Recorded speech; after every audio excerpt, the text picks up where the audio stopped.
Hello guys, welcome back to my channel again. So ngayon, ipapakita ko po sa inyo kung paano po natin gamitin ang Lazada points. Alam ko lahat po tayo ngayon ay hilig sa online items na mag-o-order like Lazada and Shopee. So ngayon guys, bubuksan ko po ang aking Lazada apps. I-click lang po natin ang account.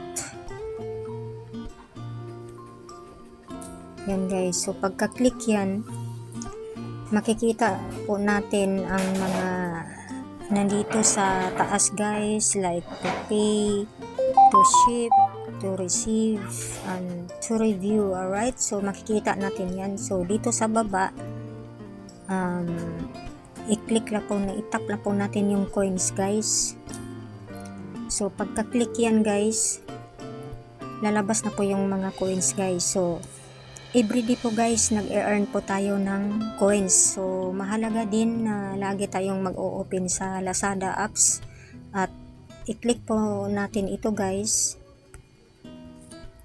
Itong yan guys. So meron akong 8 coins. So ang balance ko dito sa taas is 303 coins. So ngayon i-click ko ang 8 coins. So mapupunta na siya doon guys. So meron na akong 311 coins guys. Yan guys.